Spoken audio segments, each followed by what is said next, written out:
कहानी की शुरुआत घने जंगलों की अंधाधुंध कटाई को दिखाकर किया जाता है। इस जंगल को काटने का एक ही मकसद था कि यहाँ रेल लाइन ट्रैक बिछाया जा रहा था। उसी रात एक शमन आकर उन्हें ऐसा करने से मना करता है और इस जंगल को काटने के ऑपरेशन को रोकने की रिक्वेस्ट करता है, क्योंकि अगर वे ऐसा नहीं करेंगे तो उनके ऊपर वो मुसीबत आएगी जिससे उन्हें ना उनका पैसा और ना ही उनका भगवान बचा पाएगा। पर यह इंजीनियर्स और ठेकेदार उसकी बात सुनने से मना कर देते हैं और उन्हें अपने टेंट से बाहर निकाल देते हैं। कई दिन बीत जाते हैं और काम भी बहुत आगे बढ़ चुका होता है, पर रात होने की वजह से सभी वर्कर्स सोने चले जाते हैं। पर दार्तो और पैमन नाम के यह दोनों वर्कर्स, जिन्हें पैसे की तंगी थी, वो देर रात तक काम करके ओवर टाइम से कुछ एक्स्ट्रा पैसे कमाने की उम्मीद से अपना काम जारी रखते हैं। पर तभी पैमन जब अपना काम करते हुए टनल के अंदर जाता है, तभी दार्तो को उसकी अजीब सी आवाजें सुनाई देती है। जांचने के लिए दार्तो जब टनल के अंदर जाता है तो देखता है कि एक जिन ने पैमन को टनल की छत पर पकड़ रखा था और यह सीन यही कट हो जाता है। कहानी अब कुछ महीने आगे बढ़ती है, जहां हमें संकारा रिजॉर्ट के ओपनिंग सेरेमोनी को दिखाया जाता है, जहां कई लोग मौजूद थे और वहां कई आयोजन भी हो रहे थे। यहाँ हमें इन दो बिजनेस पार्टनर्स को भी दिखाया जाता है, जहां सांतोसो नाम का यह इन्वेस्टर अपने पार्टनर मिस्टर बारा के साथ इस रिजॉर्ट के ओपनिंग को लेकर बहुत ज्यादा एक्साइटेड नजर आ रहा होता है। वहीं दूसरी तरफ हमें इस कैमरामैन को भी दिखाया जाता है जिसका नाम एडम है और जिसे इस ओपनिंग सेरेमनी के फोटोज के लिए हायर किया गया है। तभी वहाँ पूर्णिमा और उसकी यंगर सिस्टर केम्बंग को आते दिखाया जाता है। असल में पूर्णिमा हाल ही में अपने कैंसर से रिकवर हुई है और उसी खुशी में यह दोनों बहनें इस नए खुले प्राकृतिक संकरा रिजॉर्ट में छुट्टियां बिताने के लिए जा रही है, जो एक दूर दराज इलाके में स्थित है। और वहाँ पहुँचने के लिए संकरा नाम की एक टूरिस्ट ट्रेन भी चलाई जा रही है, जो खास तौर पर उस रिजॉर्ट तक यात्रियों को ले जाएगी। यहाँ हमें रामला नाम की इस औरत को भी दिखाया जाता है, जो इस ट्रेन से होते हुए उस रिसोर्ट में जाने वाली है। अब यह औरत कौन है, यह आपको आगे पता चलेगा। तभी वहाँ कुछ महिलाओं का ग्रुप दिखाया जाता है, जो वहाँ इस बात के लिए प्रोटेस्ट कर रही थी कि इस रेल लाइन ट्रैक के काम के दौरान उनके पति गायब हो गए हैं, इसलिए वो उनसे अपने पति वापस मांगते हुए रो रही थी। यह देखते ही सांतोसो मिस्टर बारह से इसका कारण पूछता है, पर मिस्टर बारह उन्हें यह बताते हुए उन सभी को वहाँ से हटाने लगता है कि यह लोग इस जगह के लोकल है, जिन्हें इस रेल लाइन और रिजॉर्ट से प्रॉब्लम है, इसलिए वो लोग ब्लेम लगा रहे हैं। जल्द ही ट्रेन उस रिजॉर्ट पर जाने के लिए चलने वाली होती है, जहाँ टेकुन नाम के इस ट्रेन स्टीवर्ड की मदद से दोनों बहनें अपनी एक फोटो क्लिक करवाती हैं और अपने इकोनॉमी कोच नंबर 5 में चढ़ जाती है। चूँकि यह एक टूरिस्ट ट्रेन है, इसलिए इसमें इंजन को लेकर केवल 5 ही डिब्बे थे, जिसमें इंजन वाले डिब्बे के एक भाग को वहाँ के वीआईपी के लिए रिजर्व रखा गया था और कोच नंबर 2 में बिजनेस क्लास के लोग ट्रैवल कर सकते थे। कोच 3 में एक कैंटीन था। इसके अलावा कोच 4 और 5 में इकोनॉमी क्लास के लोग बैठ सकते थे। वैसे कोच नंबर 4 में एडम और रामला को जगह मिली थी। जल्द ही ट्रेन खुलने का अनाउंसमेंट होकर ट्रेन अपने डेस्टिनेशन के लिए रवाना होती है। यहाँ कोच 2 में हमें कुछ इंस्टाग्राम इन्फ्लुएंसर के साथ एक कपल को भी दिखाया जाता है, जो एक ऑनलाइन फ्रॉड के सस्पेक्ट है और पुलिस उनकी तलाश में है। चूँकि पुलिस वालों ने इनके सभी एसेट जब्त कर लिए हैं, इसीलिए यह लोग चुपके से अपने बचे कुछ पैसे के साथ संकारा रिजॉर्ट जा रहे हैं, ताकि पुलिस की नजरों से कुछ दिन बचा जा सके और मामला ठंडा हो सके। तभी उस ट्रेन की अटेंडेंट आकर उन्हें वो बैग अपने ओवरहेड बिन में रखने बोलती है। इधर हमें रामला को दार्तो की एक फोटो के साथ दिखाया जाता है, जिसे स्टार्टिंग में दिखाया गया था, यानी रामला दार्तो की बीवी थी। तभी रामला को 3 नंबर कंपार्टमेंट के कैंटीन में दार्तो खड़ा दिखता है, लेकिन रामला जब वहाँ जाती है तो वहाँ कोई भी नहीं होता। वो वहाँ के अटेंडेंट से भी दार्तो के बारे में पूछती है, पर वो उन्हें कुछ नहीं बता पाती। तभी डोर विंडो से उसकी नजर आगे बैठे सांतोसो पर पड़ती है, जो इस पूरे प्रोजेक्ट का मुख्य इन्वेस्टर था। इसलिए रामला उससे मिलने के लिए आगे बढ़ती है, पर तभी अटेंडेंट आकर उसे यह कहते हुए रोक लेती है कि चूंकि वो इकोनॉमी क्लास से ट्रैवल कर रही है, इसलिए उसे बिजनेस या वीआईपी वालों की कंपार्टमेंट में जाने की परमिशन नहीं है। यहाँ सांतोसो आज हुए प्रोटेस्ट से चिंता में था, पर मिस्टर बारा उन्हें समझाता है कि उन्होंने प्रोजेक्ट के स्टार्ट में कुछ लोगों को काम से निकाला था, यह लोग तभी से प्रोटेस्ट कर रहे हैं, पर चीजें जल्द ही शांत पड़ जाएगी। इधर केम्बंग अपने विंडो से यह नोटिस करती है कि एक कौवा उन्हें फॉलो कर रहा होता है और अचानक उसके विंडो से आकर टकराता है, जिससे वो थोड़ा डर जाती है। यहाँ पूर्णिमा को ट्रेन के मोशन सिकनेस की वजह से उल्टी आने लगती है, जिस वजह से जब वो टॉयलेट जाती है तो हमें वहाँ पैमन की आत्मा खड़ी दिखती है। उसी वक्त ट्रेन एक टनल से होकर गुजरती है और 5वें कंपार्टमेंट में बैठी इस छोटी बच्ची के पीछे हमें एक छोटी बच्ची का डरावना साया दिखाई देता है, जो ट्रेन के ऑपोजिट डायरेक्शन में चल रही थी। तभी ट्रेन के इंचार्ज सिडिक को यहाँ के सीसीटीवी में दिखता है कि 5 नंबर कंपार्टमेंट का दरवाजा अपने आप खुल बंद हो रहा है, इसीलिए वो डॉन नाम के एक स्टाफ को उसे चेक करने भेजता है। इधर पूर्णिमा को ज्यादा देर होता देख केम्बंग उसे चेक करने अपने कंपार्टमेंट से दूसरे कंपार्टमेंट में जाती है। इधर उसी बच्ची को अपने पीछे के दरवाजे के पास वही लड़की खड़ी दिखती है, जो उसे अपने पास बुलाती है और एक डरावने प्रेत में बदल जाती है। साथ ही हम उसके पीछे एक बड़े से एंटिटी को खड़े देखते हैं। यह सब देख लड़की डर से नीचे गिर जाती है, पर तभी डॉन वहाँ आ जाता है, पर वो भी वहाँ कई जिन और प्रेतात्माओं को देखकर जोर से चीखता है और यह 5वीं कंपार्टमेंट ट्रेन से अलग हो उसी टनल में रह जाती है और ट्रेन 4 बोगियों के साथ आगे बढ़ जाती है। इधर केम्बंग को भी चौथे कंपार्टमेंट के टॉयलेट में पूर्णिमा मिल जाती है। तभी ये दोनों बहनें देखती हैं कि उनके पीछे का 5 नंबर कंपार्टमेंट तो ट्रेन में है ही नहीं, इसलिए वो लोग ये बात टेकुन को बताते हैं। टेकुन जब वहाँ जाता है तो वो भी यह देखकर थोड़ा सहम जाता है, पर मामले को संभालने की कोशिश में वो चौथी कंपार्टमेंट के कनेक्टिंग डोर को बंद कर देता है। पर तभी एक दूसरा पैसेंजर भी यह बात नोटिस करता है और कंपार्टमेंट के गायब होने की बात बाकियों को भी बता देता है, जिससे सभी पैसेंजर्स पैनिक करने लगते हैं। पर तभी टेकुन उन्हें समझाता है कि उस कंपार्टमेंट में कुछ टेक्निकल इश्यू आने की वजह से उसे टनल में अलग कर दिया गया है और दूसरा इंजन उस कंपार्टमेंट को लेकर जल्द ही इनके पीछे उस रिजॉर्ट में आ जाएगा, जिससे बाकी लोग तो कन्विंस हो जाते हैं। पर एडम को समझ आ जाता है कि यहाँ जरूर कुछ प्रॉब्लम है, पर टेकुन यहाँ उसे भी वही बात दोहरा कर वहाँ से चला जाता है। यहाँ से टेकुन यह खबर देने इमरजेंसी सर्विस के कैबिन में जाता है, जो ड्राइवर कैबिन के पास था। इधर वापस से पूर्णिमा की तबीयत बिगड़ने लगती है, जिससे वो अगेन टॉयलेट जाती है। तभी केम्बंग के फोन में पूर्णिमा के डॉक्टर का कॉल आता है कि पूर्णिमा पिछले 1 वीक से डॉक्टर के कॉल का रिप्लाई नहीं कर रही है। यहाँ डॉक्टर उसे बताता है कि पूर्णिमा के लिवर कैंसर की सर्जरी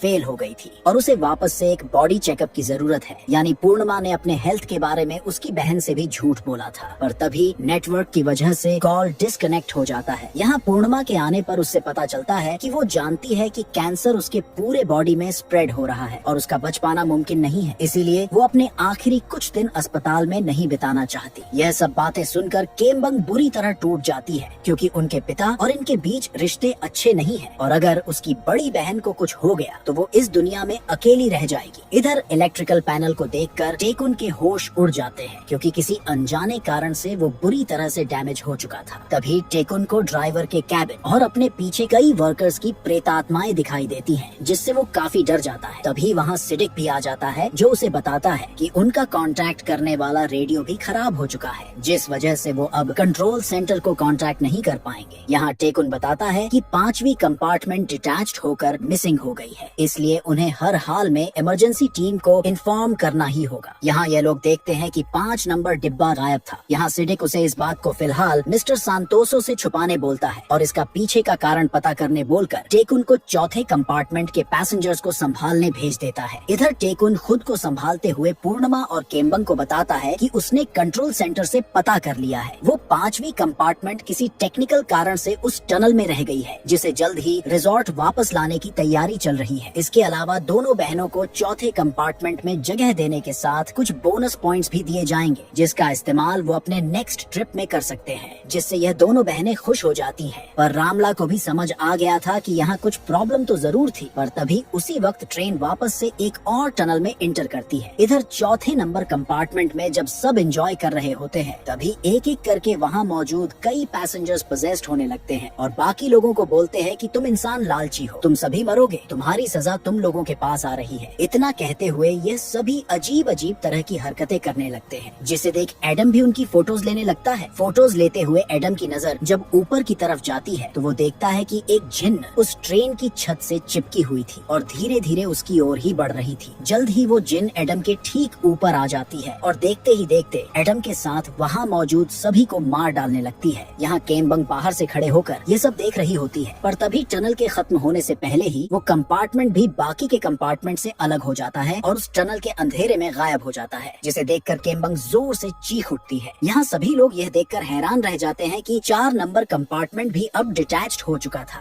केम्बंग यहाँ पर काफी घबराई नजर आती है है। पूर्णिमा जब उससे इसकी वजह पूछती है तो केम्बंग उसे बताती है कि उसने उस डिब्बे के अंदर कुछ बहुत भयानक देखा था। उन लोगों के साथ साथ वहाँ कोई डरावनी और अलौकिक चीज भी थी। उनकी बातें सुनकर मिस्टर बारा और सांतोसो कमरे से बाहर आकर इस बारे में पूछताछ करने लगते हैं। तभी मिस्टर सांतोसो गौर करते हैं कि पीछे के 2 डिब्बे गायब हैं। वो यहाँ मिस्टर बारा से इसका कारण पूछते हैं, पर इन सवालों का जवाब न तो टेकुन के पास था न ही मिस्टर बारा के पास। तभी रामला कहती है, एक सुरंग, एक कंपार्टमेंट। इस तरह लगातार 2 सुरंगों से ट्रेन के गुजरते ही 2 डिब्बे गायब हो गए हैं। इसका मतलब यह कोई तकनीकी समस्या नहीं, बल्कि यह हमारे नियंत्रण से बाहर की कोई सुपरस्टिशन चीज है। ये सुनकर मिस्टर बारा हंस पड़ता है और सांतोसो को कहता है कि आज भी कुछ लोग हैं जो ऐसी बातों पर यकीन करते हैं। भला यहाँ के लोगों की तरक्की कैसे होगी? तभी केम्बंग भी यहाँ बताती है कि उसने भी अपनी आंखों से देखा है। वहाँ लोगों के साथ साथ कुछ सुपरस्टिशन चीजें भी थी। यहाँ मिस्टर बारा वापस से उन दोनों को गलत बताने की कोशिश करता है, पर सांतोसो उल्टे उसी पर गुस्सा हो जाता है और उसे अपने कंपार्टमेंट में इंतजार करने बोलता है। यहाँ सांतोसो टेकुन से बोलता है कि जब 5वां कंपार्टमेंट डिटैच्ड हुआ था उसी वक्त चौथे डिब्बे पर खास ध्यान देना चाहिए था। अब अगर यह डरावनी कहानी चारों तरफ फैल गई तो हमारा टूर पैकेज का पूरा बिजनेस खत्म हो जाएगा। यहाँ टेकुन उन्हें बताता है कि उसने कोशिश की थी पर उनके रेडियो और एंटेना काम नहीं कर रहे हैं। इधर अपने डिब्बे में वापस लौटने पर मिस्टर बारा को इस कुर्सी पर एक प्रकार का काई जैसा पौधा यानी शैवाल दिखता है, पर वो वहाँ मौजूद सबकी नजरों से बचकर उस शैवाल को हटाकर फेंक देता है। इसके बाद वह इंचार्ज के कैबिन में जाता है और उससे बोलता है कि उन्हें जल्द से जल्द रिसोर्ट पहुँचना होगा और किसी भी तरह उन मिसिंग 2 डिब्बों को वापस लाना होगा। इसके अलावा उन डिब्बों में मौजूद सभी यात्रियों को VIP ट्रीटमेंट देकर उन्हें ब्राइब देना होगा ताकि वे बाहर जाकर इस बुरी घटना के बारे में कुछ भी न कहें, क्योंकि अगर यात्रियों ने बाहर यह खबर फैला दी तो उनका सारा प्रोजेक्ट बेकार हो जाएगा। पर सिडिक उसे 5 नंबर कंपार्टमेंट के अलग होने से पहले का एक वीडियो फुटेज दिखाता है जिसमें वह जिन साफ साफ दिखाई दे रही थी। यह देखते ही मिस्टर बारा तुरंत उसे यह वीडियो डिलीट करने को कहते हुए समझाता है कि अभी उन्हें अपने इन्वेस्टर्स के बारे में सोचना होगा जिनके सामने ये डरावनी घटनाएं बिल्कुल भी नहीं आनी चाहिए।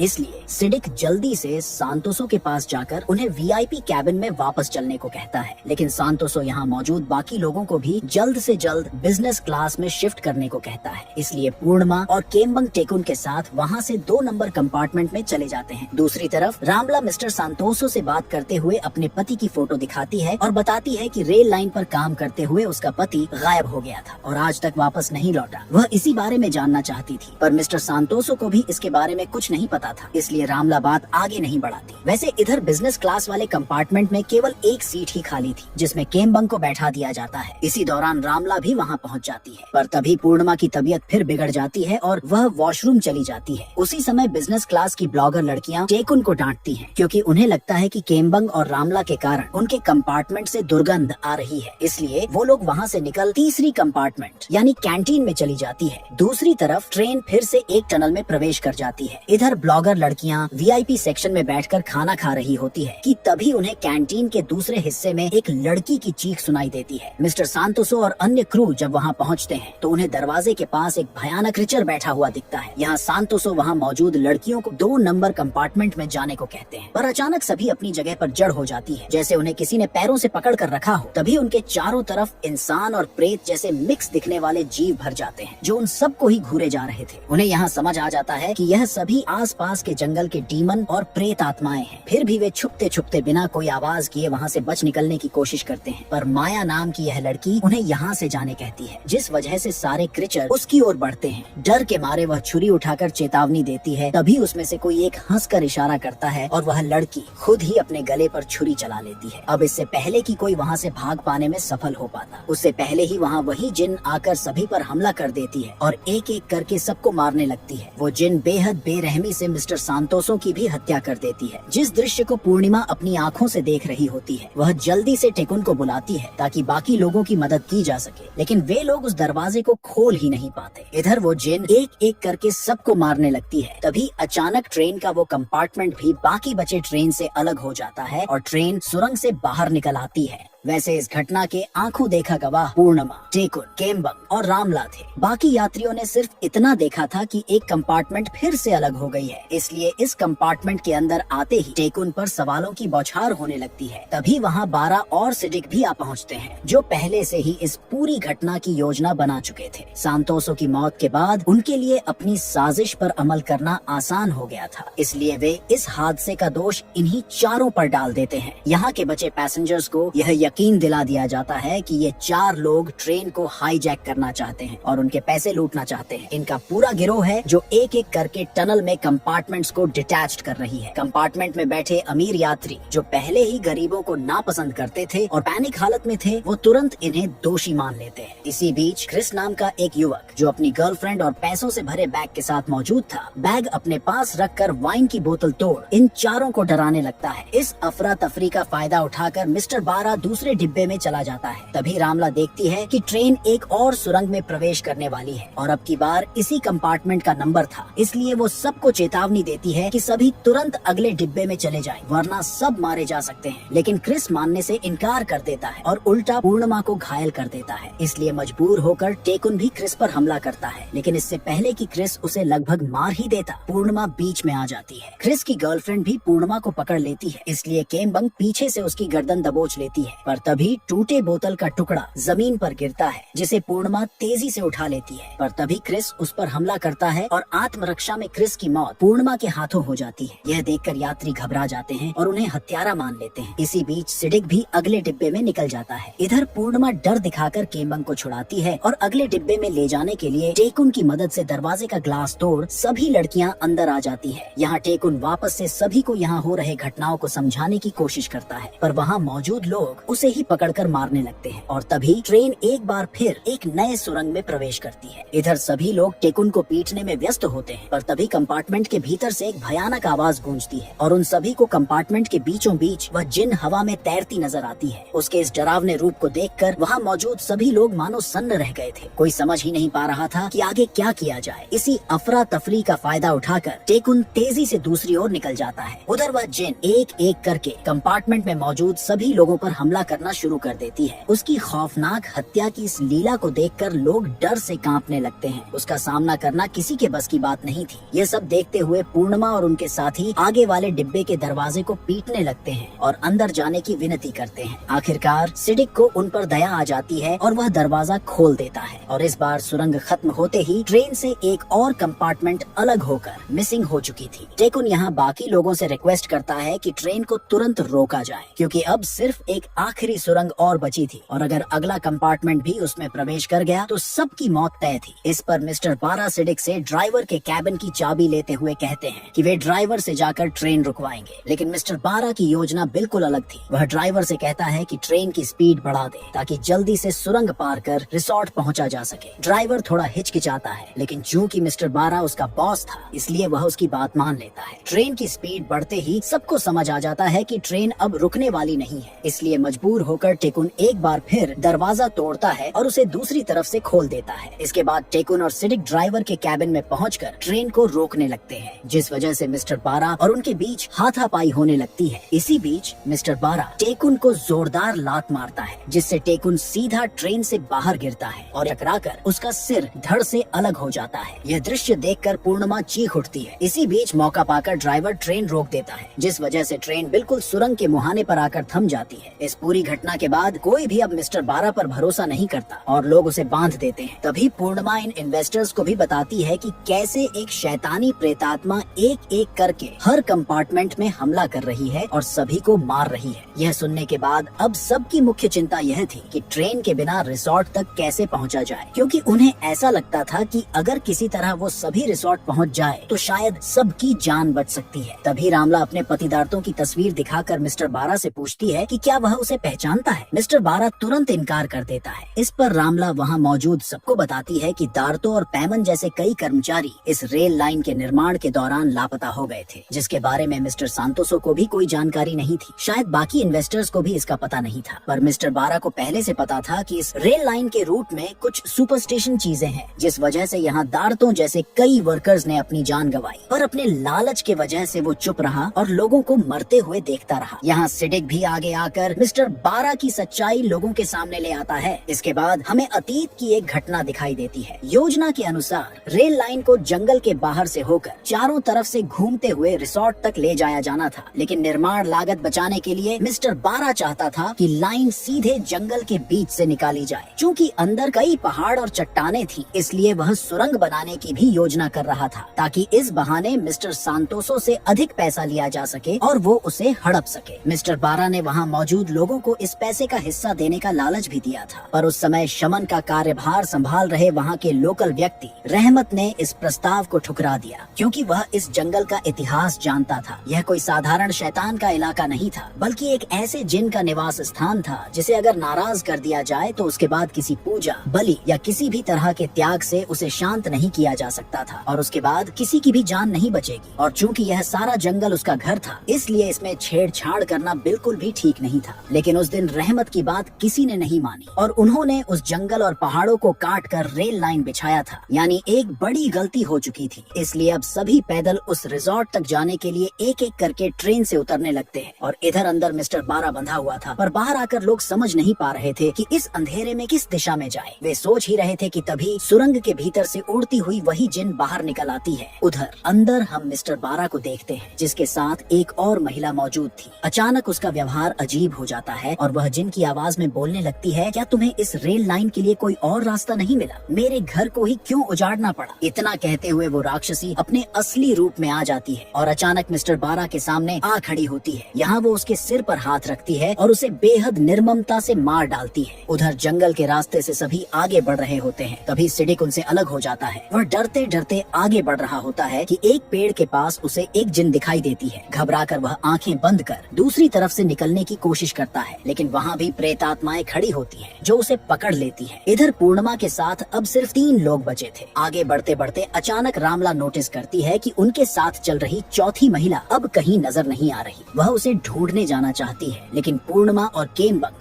उसे कई बार मना करते हैं। फिर भी रामला दोनों बहनों को अलविदा कहकर उस महिला को ढूंढने निकल पड़ती है। अब दोनों बहनें अकेली रह जाती हैं और आगे बढ़ती हैं। कुछ दूर चलते ही उन्हें महसूस होता है कि उनके पीछे कोई है। जैसे ही वे मुड़कर देखती हैं, वहाँ वही जिन खड़ी होती है। यह देखकर पूर्णिमा और केमबंग एक पेड़ के तने के पीछे छिप जाती है, पर तभी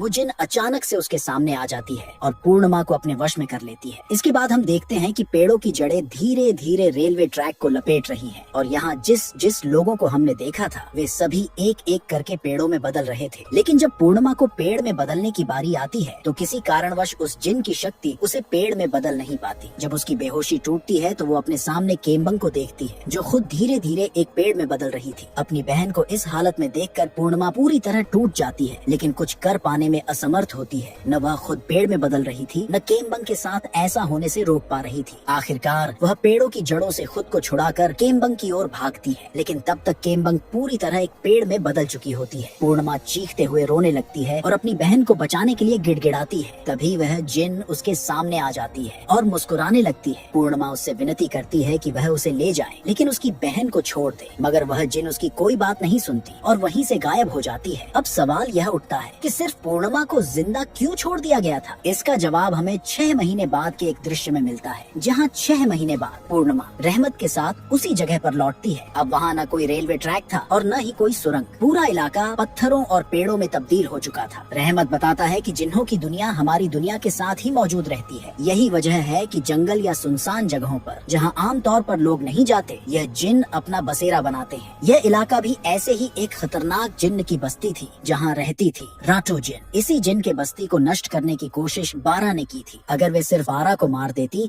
तो शायद उनका बदला पूरा हो जाता, लेकिन ऐसा करने से वे कोई ऐसा उदाहरण पेश नहीं कर पाती जिससे आगे चलकर 12 जैसे लोग ऐसा करने से डरे। तब पूर्णिमा पूछती है, सभी को मारने के बाद भी उन जिनों ने उसे क्यों नहीं मारा? रहमत जवाब देता है कि इन जिनों की खास ताकत होती है इंसानों को मारकर उन्हें पेड़ में बदल देने की, लेकिन इसके लिए जरूरी होता है एक उपजाऊ स्वस्थ शरीर। चूँकि पूर्णिमा के शरीर में पहले से ही कैंसर था, इसलिए इसलिए उसका शरीर उपजाऊ नहीं था। यही वजह थी कि जिन्न चाहकर भी उसे पेड़ में नहीं बदल सकी। यानी उस दिन पूर्णिमा सिर्फ अपने कैंसर की वजह से बच गई थी। रातू जिन्न ने सबको पेड़ में इसलिए बदला क्योंकि यह उसका संकेत है कि वह इस जंगल को फिर से उसके प्राकृतिक स्वरूप में लौटाना चाहती है। यह सब जानकर पूर्णिमा अपनी बहन केम्बंग के पेड़ के पास जाती है और माफी मांगती है क्योंकि उसने केम्बंग की बात ना मानकर अपना इलाज बीच में ही छोड़ दिया था और यहाँ आ गई थी। लेकिन बचकर लौटने के बाद उसने अपना इलाज करवाया और अब वह पूरी तरह स्वस्थ हो चुकी है। ये खुशखबरी देने ही आज वह अपनी बहन के पास आई थी। यह सुनते ही केम्बंग के पेड़ की टहनियों पर फूल खिल जाते हैं। यह देखकर पूर्णिमा समझ जाती है कि उसकी बहन उसे बधाई दे रही है। यह सोचकर वह रो पड़ती है और इसी भावुक लेकिन खूबसूरत दृश्य के साथ फिल्म का अंत हो जाता है। तो उम्मीद है आप सभी को यह फिल्म पसंद आई होगी। यह फिल्म हमें एक साफ संदेश देती है कि हम इंसानों को अपने लालच में उन शक्तियों को नाराज नहीं करना चाहिए जो खुद हमसे दूरी बनाकर रहती है। इसके अलावा प्रकृति का दोहन करने से प्रकृति खुद ही अपना दिया वापस लेने आ जाती है। इसलिए हमें प्रकृति का सम्मान करना चाहिए और अपने लालच और स्वार्थ में आकर बिना मतलब का दोहन बंद करना चाहिए, वरना उसका खामियाजा हमें महंगा पड़ सकता है।